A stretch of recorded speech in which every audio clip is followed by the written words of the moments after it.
What would you do if the man you married, the father of your children, was caught in bed with your own mother? What would you do if you walked in on that betrayal while your kids were sleeping just one room away? This isn't a hypothetical question for 35-year-old Danielle Rivers, a Chicago mother of two. A woman who gave up everything to build a family with a man she believed was her soulmate. What unfolded inside a modest two-bedroom apartment in Southside Chicago shocked even the most hardened detectives. It wasn't just a case of adultery. It was betrayal layered on betrayal. A generational wound ripped open in one unforgivable night. On the outside, Danielle seemed like any hard-working woman trying to hold her family together.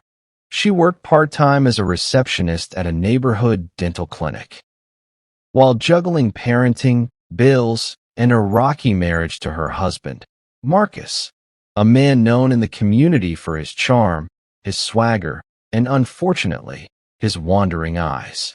But nothing could have prepared her for what she discovered on the night of June 6th. Danielle had gone to visit her sister across town that day, taking the kids with her for the weekend while Marcus said he needed space. She returned late that night, earlier than expected, because her youngest had spiked a fever and wanted to sleep in his own bed. She quietly tucked the kids into their room, thinking she'd surprise Marcus. But instead, she was the one who got the surprise. A horrifying one. From the hallway, she heard it. Faint moans, muffled whispers, the creak of the mattress she'd shared with Marcus for 12 years. She opened the bedroom door, and that's when her world ended. There, in the dim light, was her husband, naked, entangled with a woman whose face she knew better than her own. Her mother, Joanne Rivers, 57 years old, a woman who raised Danielle, babysat her kids, and who Danielle had once called her best friend. In one night, that woman became the reason blood would soon soak the bedroom floor. What happened next was not just a crime of passion. It was the unraveling of a woman pushed beyond her limit. And it would end in murder, before she became the woman who made national headlines. Danielle Rivers was just a girl from Southside Chicago who dreamed of a quiet life. Husband, home, kids, and maybe one day peace. She grew up in a small, two-bedroom apartment on 85th and Cottage Grove, raised by a single mother, Joanne Rivers, a woman who was equal parts stern and affectionate, depending on which man she was dating at the time. Danielle never knew her father, and in many ways, she idolized Joanne, not because she was perfect, but because she survived. But that admiration slowly turned into distance, especially after Danielle turned 16 and started attracting attention that used to be reserved for her mother. It was subtle at first, little jabs, sarcastic comments, odd glances. As Danielle blossomed, Joanne became colder. Still, Danielle tried to earn her love.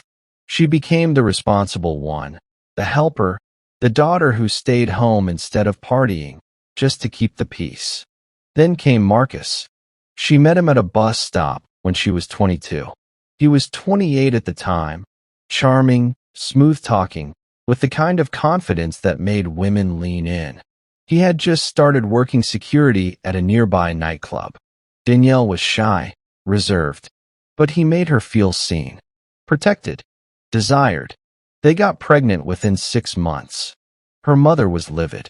"You ruined your life," Joanne had said flatly when Danielle told her the news. But a few weeks later, Joanne was smiling in baby showers, holding Danielle's belly for pictures. It was confusing, but Danielle chalked it up to tough love.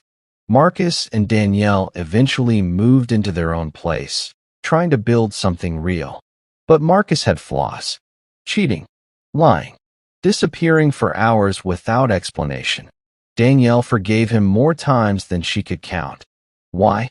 Because she had 2 children with him, and because she never learned what unconditional love really looked like. Ironically, it was Joanne who often came over to help, babysitting, cooking, staying the night when Marcus was out doing God knows what. She never thought twice about it, until her daughter started saying strange things. Grandma and Daddy whisper a lot when you're not home. I saw Grandma kiss Daddy on the cheek, not like you do. Weird like. At first, Danielle brushed it off as childish misunderstanding. Kids say the weirdest things. But deep down, something began to ache. A subtle suspicion that festered every time her mother lingered too long during visits. Every time Marcus changed the subject when Joanne's name came up. Still, Danielle buried her doubts.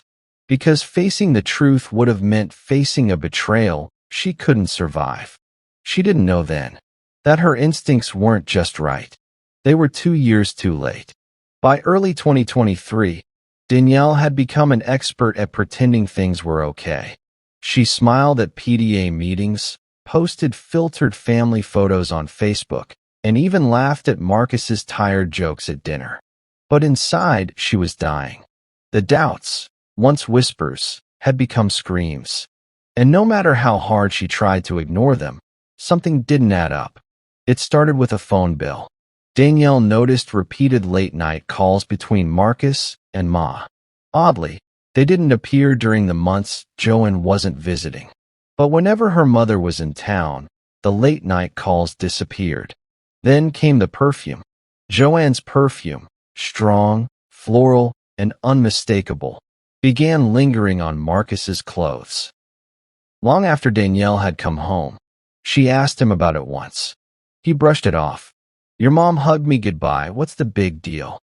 The big deal was that Joanne had left hours earlier. Still, Danielle second-guessed herself. Was she being paranoid? Jealous?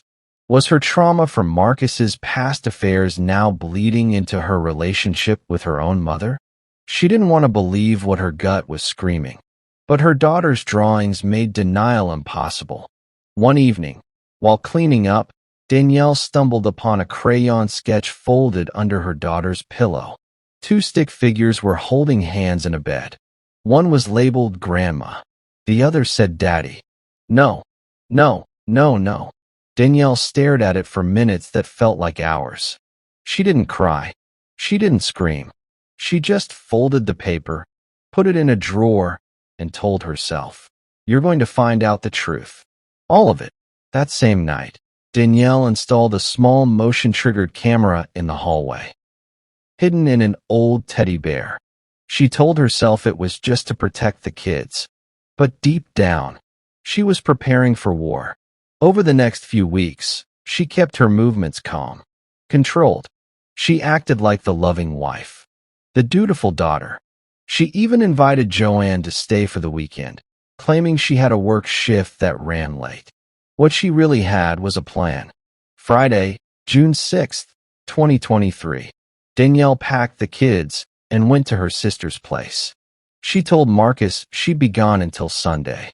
But just before midnight, she quietly returned home. Her daughter had a fever and wanted to sleep in her own bed. Marcus didn't know they were back, and that was the mistake that cost him his life. Danielle tucked the kids in gently. Her heart was already racing. There were voices coming from the bedroom. Soft, breathless, familiar. She picked up her phone and hit record. Then she walked toward the bedroom door. And when she opened it, everything. Her childhood trauma, her trust issues, her love, her sanity, died in that moment. The bedroom door creaked open. Danielle's hand was trembling, but her voice was calm. Marcus's head shot up. His mouth opened, but no words came out. Joanne gasped, grabbing for the bedsheet as if modesty could save her now. Danielle stood frozen, not crying, not screaming, just staring. It was real. Her husband, her mother, naked, together, in her bed, with her children sleeping just one wall away. Marcus reached for his boxers, stammering something about a misunderstanding. Joanne clutched the sheet to her chest, her lips trembling. Baby, let me explain, she began. But Danielle wasn't listening.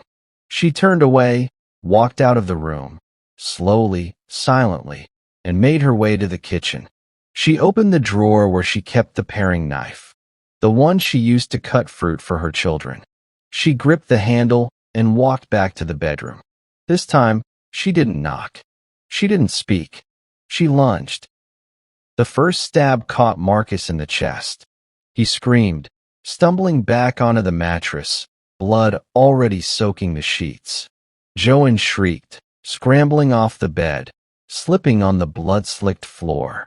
Danielle climbed on top of Marcus and stabbed again, this time in the neck. Then again, and again, and again, 12 times in total. Each plunge of the knife was a scream she'd swallowed for years. The betrayal, the gaslighting, the nights spent crying alone while her mother rocked her babies to sleep, then crept into her husband's bed. Joanne tried to run. She barely made it to the hallway when Danielle caught her by the hair and dragged her to the ground. Danielle didn't kill her mother. Not completely. She stabbed her once, just enough to watch her crawl, bleeding, sobbing, begging. "You took everything from me," Danielle whispered. Joanne's only response was a broken, "I didn't mean for this to happen." Danielle stood over her. She could have finished it, but she didn't. Instead, she dropped the knife and walked into her children's room. They were still asleep. She sat on the edge of the bed, blood on her hands, her robe, her feet, and rocked gently until morning. When police arrived just after 6 a.m., called by a concerned neighbor who heard the screams, they found Danielle waiting at the front door. Calm, silent. She handed them the knife. "I did it," she said. "He was in my bed with my mother." Danielle Rivers didn't resist arrest. In fact, officers reported that she was the calmest suspect they'd ever processed in a domestic homicide. She never asked for a lawyer. She never cried. She never once denied what she did. At her arraignment, reporters packed the courtroom, jostling for photos and sound bites. Her case had gone viral within hours. "Chicago woman murders husband after catching him with her own mother" became a trending headline across the country. TikTok and Twitter exploded with debates. Some called Danielle a monster. Others called her a martyr. One popular thread simply read, "She did what most women wish they had the strength to do." The prosecution painted her as unstable, a woman with repressed anger issues who snapped and committed a brutal, premeditated murder. But Danielle's defense attorney told a different story. He called her a woman betrayed by the two people who should have loved her most.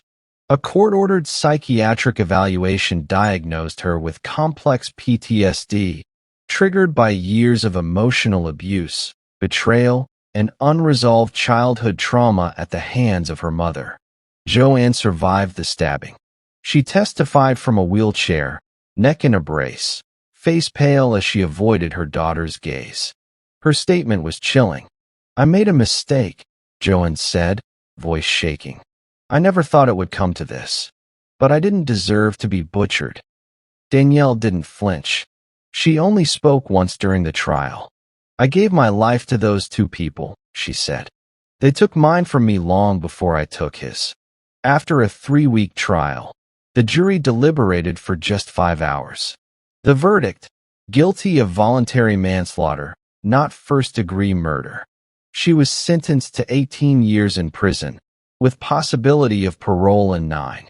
Public opinion remains divided. Some say the justice system failed Marcus and Joanne. Others say it failed Danielle long before she ever picked up that knife. Her children, now in the care of a maternal aunt, visit her twice a year. She sends them letters every month. Drawings, stories, Bible verses. She ends each one with, "I love you. Don't let pain turn you into a weapon like it did me." Today, Danielle Rivers is inmate number 1193875 at the Logan Correctional Center for Women. She leads a support group for domestic abuse survivors and teaches literacy classes to new inmates. But her name, her story, and that one terrible night will haunt the streets of Chicago forever. Because some betrayals don't just break your heart. They turn you into someone you swore you'd never become.